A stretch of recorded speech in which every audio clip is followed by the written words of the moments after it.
Jumlah anak-anak pengungsi korban erupsi Gunung Sinabung merayakan Natal di gereja GBKP Simpang 6 Kabanjahe. Anak-anak tetap ceria meski merayakan Natal dalam suasana sederhana. Keceriaan terpancar dari wajah anak-anak korban erupsi Gunung Sinabung Kabupaten Karo, Sumatera Utara. Anak-anak ini dengan antusias dan riang mengikuti acara Natal yang diselenggarakan di tempat mereka mengungsi di gereja GBKP Simpang 6 Kabanjahe. Mereka bernyanyi dan menari. Anak-anak yang tinggal di pengungsian ini menikmati perayaan Natal secara sederhana. Menurut Admansyah Sukatendel, panitia acara Natal, penyelenggaraan acara sengaja diperuntukkan bagi anak-anak di pengungsian agar mereka dapat merasakan kegembiraan hari Natal meski dalam keadaan mengungsi. Ini Natal kita ini sudah laksanakan untuk anak-anak yang sedang mengungsi di akibat erupsi Sinabung. Kita lakukan juga sangat sederhana. Persiapan kita juga boleh dibilang kurang karena mereka juga dalam keadaan suci dan hadir dengan apa-adanya. Aktivitas Gunung Sinabung Karo hingga hari ini masih tinggi. Warga diminta untuk tidak melakukan aktivitas di radius 5 km. Makmur Sembiring, Karo, Sumatera Utara. Ya pemirsa, untuk mengetahui kondisi pengungsian warga di Sinabung, Sumatera Utara saat ini, di studio kami telah hadir Pendeta Matius Panji Barus MPH. Selamat siang Pak Barus. Ya, selamat siang. Ya. Terima kasih Pak Barus sudah hadir di studio kami hari ini. Dan juga mungkin kita tadi sudah melihat tayangan tentang bagaimana situasi, walaupun dalam satu kesederhanaan dikatakan begitu ya kan, walaupun dalam satu tertimpa bencana, tapi berusaha untuk tetap ceria. Tapi itu juga karena bantuan orang-orang yang peduli dengan korban Sinabung begitu ya Pak Barus. Pak Barus adalah salah satunya yang peduli, Ini kalau untuk mengabarkan di awal pertemuan kita ini mengabarkan kondisi terkini korban Sinabung, warga-warga di sana, bagaimana Pak? Ya, kondisi terkini tentu yang pertama adalah kondisi ekonomi yang jelek ya, karena tidak berproduksi lagi. Tanah-tanah pertanian mereka tertutup abu. Kemudian tentu saja beban psikologis terasa memang makin tinggi kepada pengungsi-pengungsi. Karena mereka banyak kehilangan ya Pak, kehilangan rumah dan segala kenyamanan hidup yang sebelumnya sekarang jadi berpengaruh pada psikologis warga. Iya, tentu saja. Karena bagaimanapun ya mereka tidak ada aktivitas ya. Yang biasa setiap hari bekerja, kemudian harus diam di pengungsian, ya jadi tertekannya secara psikologis begitu dia. Baik. Ya. Itu juga yang menggerakkan hati Pak Barus bersama teman-teman mewakili gereja GBKP di Kabanjahe begitu ya Pak, untuk membantu korban, untuk menolong warga-warga di sana begitu ya Pak ya. Awal mulanya bisa diceritakan bagaimana Pak? Ya, awalnya sebenarnya tanggung jawab iman sebagai orang Kristen itu sebenarnya awalnya yang mendorong semua jemaat gereja Batak Karo Protestan GBKP untuk menolong para pengungsi. Jadi pada waktu pengungsi itu datang memang langsung kita himbau kepada jemaat supaya mengantar bantuan. Barangkali yang paling darurat pertama Indomie begitu ya. Yang gampang dimasak. Mie instan ya Pak ya? Mie instan. Kemudian baru datang kemudian beras dan seterusnya. Jadi tanggung jawab iman sebenarnya. Sehingga semua jemaat GBKP sekarang sudah lebih 1 bulan di pengungsian ya, pengungsi itu. Jadi jemaat GBKP pokoknya yang ada di Jakarta juga ikut membantu. Semua membantu. Dan itu dari gerakan yang Pak Barus dan teman-teman juga kabarkan ke seluruh Indonesia pastinya. Iya, dikabarkan melalui website kita. Jadi semua bisa baca sebenarnya, bisa diakses di website GBKP. Baik.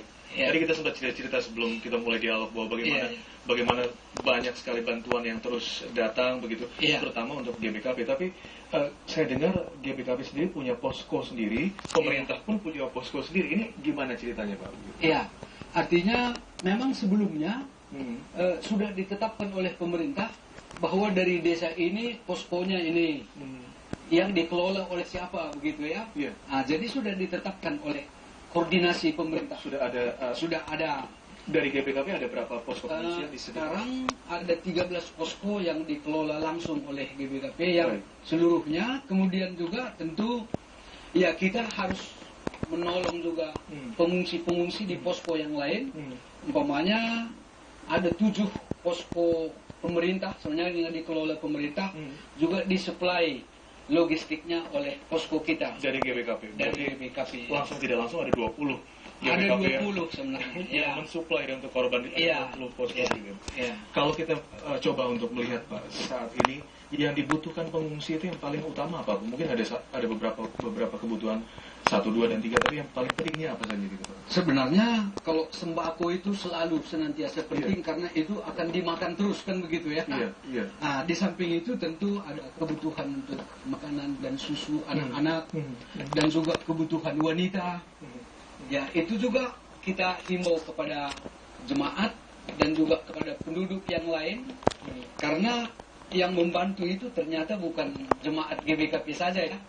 Dari semua lintas agama juga ternyata dan juga perusahaan-perusahaan, BUMN, ya kan? Nah, jadi juga persatuan-persatuan yang lain datang untuk membantu. Saya sempat mendengar bahwa sebuah gerakan bisa dikatakan begitu dari GBKP ini seperti sudah sangat terorganisir dan ini tidak hanya untuk membantu korban Sinabung sekarang. Ternyata saat gempa di Sumatera Barat, di Aceh, teman-teman saudara-saudara dari GBKP pun sudah melakukan bantuan tersebut begitu ya Pak? Iya sudah. Artinya dulu pertama penanggulangan bencana ini diorganisir oleh satu departemen kita, partisipasi pembangunan namanya, ada departemen di gereja, Parpem namanya, itu dulu yang langsung ke Aceh, ke Kuala Tripa namanya di dekat Molabok. Nah, baru kemudian setelah tsunami itu kita membentuk yang namanya KPB, Komisi Penanggulangan Bencana, supaya lebih bantuan-bantuan ini lebih terorganisir dan terarah, dan juga mereka bisa bekerja secara fokus untuk penanggulangan bencana. Dan juga kita sediakan juga rekeningnya juga kita khususkan untuk itu. Jadi tidak tercampur dengan rekening gereja begitu yang dipakai untuk kepentingan biasa begitu. Baik Pak Barus, berarti tidak ada perbedaan ya untuk menolong warga ini, semuanya akan ditolong, semuanya sama begitu ya Pak, dari GBKP juga begitu ya Pak? Iya, memang begitu. Artinya secara iman kita disuruh untuk menjadi berkat bagi sesama manusia. Jadi sesama manusia itu tentu tidak memandang agama ya, tidak memandang suku. Jadi itu yang kita lakukan juga sekarang di posko-posko kita, itu sangat plural ya. Sangat plural, siapapun bisa di situ, dan kita perhatikan kebutuhan mereka sesuai dengan agama mereka, tempat sholatnya, dan juga makanan yang tidak beragama Islam pamannya menyesuaikan diri dengan makanan supaya semua halal gitu. Baik, Pak Barus, ini sebenarnya kita sudah sampai di penghujung dialog ini Pak. Gitu. Ini saya mungkin ada himbauan dari Pak Barus untuk teman-teman, saudara-saudara kita, bahwa pengungsi di Sinabung masih butuh bantuan begitu, dan Anda yang menyaksikan mereka secara langsung, Anda yang bertemu dengan mereka secara langsung, merasakan bagaimana butuhnya mereka, silahkan untuk disampaikan Pak Barus. Iya,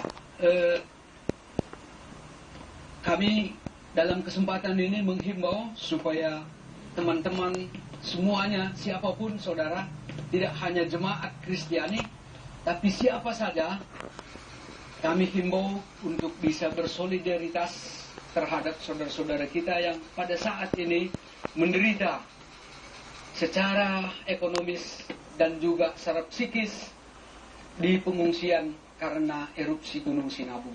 Dan juga kepada pemerintah barangkali, atau ada nanti juga, atau sekarang sekarang juga boleh. Dan juga kepada pemerintah, kami berterima kasih atas kerjasama yang selama ini BNPB pamannya sangat bekerja sama dengan baik dengan GBKP, dan juga Badan Vulkanologi, informasi pelatihan, dan juga terakhir semua supaya lokalisasi, relokasi barangkali penting juga dipikirkan oleh pemerintah. Baik, Pak Barus, terima kasih sekali. Terima kasih Pak Pendeta Matius Panji Barus atas kehadiran Anda di studio hari ini dan penjelasan mengenai kondisi terkini di Sinabung, Sumatera Utara ini dapat membantu pemirsa untuk memperoleh informasi terkini terkait pengungsi di Sinabung. Dan semoga makin banyak warga yang tergerak untuk menyalurkan bantuannya ke sana.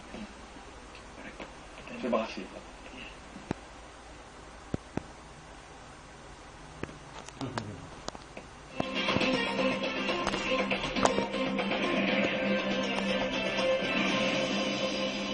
Bagi